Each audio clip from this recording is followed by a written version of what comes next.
We talk about England like it's always just been there, a permanent fixture on the world map. But what if I told you its very existence was basically an accident? That was never part of some grand plan. See, England wasn't born, it was forged. It was hammered into shape in the fires of an invasion, a desperate last-ditch response to being almost completely wiped off the map. And that's exactly it, right? We just assumed it was always there. But for centuries, the idea of a single, unified England was pure fantasy. This island was a chaotic patchwork of rival kingdoms, a place where the folks over the next hill might as well have been from another country. So what changed? How did you get from that fractured mess to a single kingdom? Well, that's the story we're diving into today.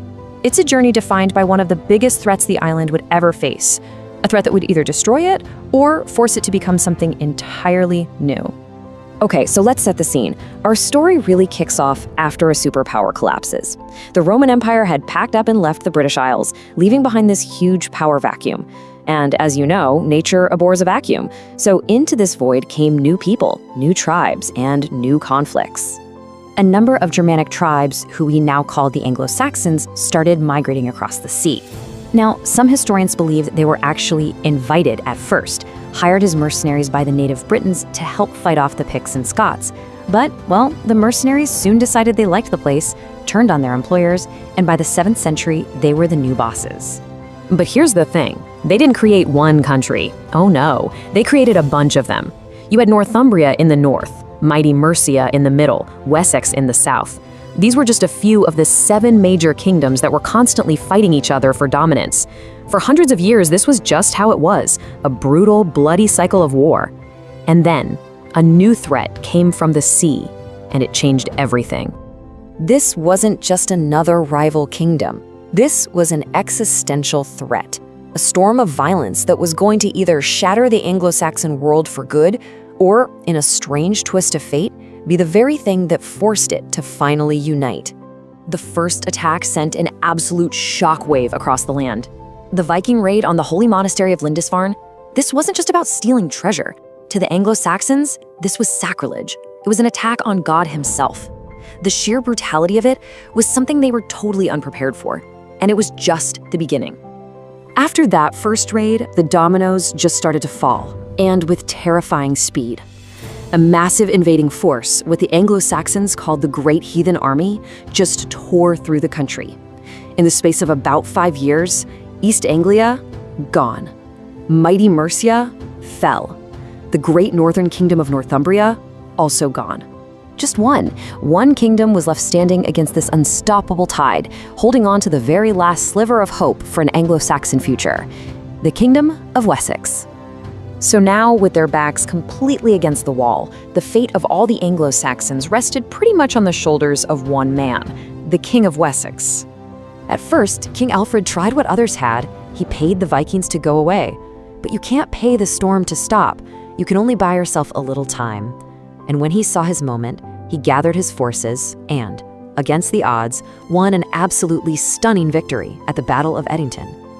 He didn't just save his kingdom that day, he saved the entire idea of the Anglo-Saxons having any future on that island at all. But Alfred's victory wasn't the end of the story. Far from it. It was the beginning of the comeback. This was the turning point. Alfred, his son Edward, and his incredible daughter Æthelflæd, the Lady of the Mercians, they went on the attack. They began the long, hard grind of reclaiming the lands that had fallen under Viking rule, the area we now call the Danelaw. And somewhere along the way, the mission changed. It wasn't just about survival anymore. A new, much bigger ambition started to take shape. The leaders of Wessex began to think, what if we don't just restore the old kingdoms? What if we build something totally new?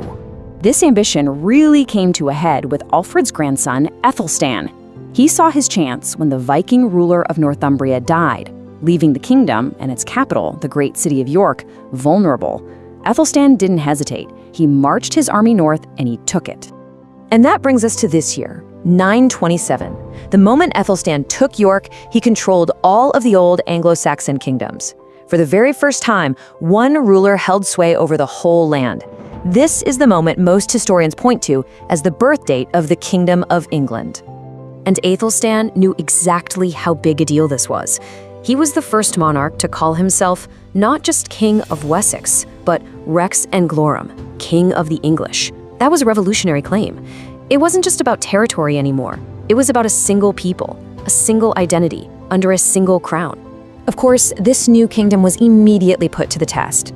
A massive alliance of Scots, Vikings, and Britons got together to try and crush Æthelstan's new creation before it could even get off the ground.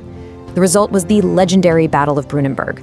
It was an immense, bloody slaughter, and Æthelstan's victory was more than just military, it was psychological. In the heat and horror of that battle, a new, shared sense of what it meant to be English was truly forged. But here's the problem. This new kingdom was basically held together by the sheer force of Æthelstan's will. And the second he died, the whole thing started to wobble. The fight for England was a long way from over. The decades that followed were just chaotic, a constant back and forth. The Vikings would take York back, then an English king would recapture it.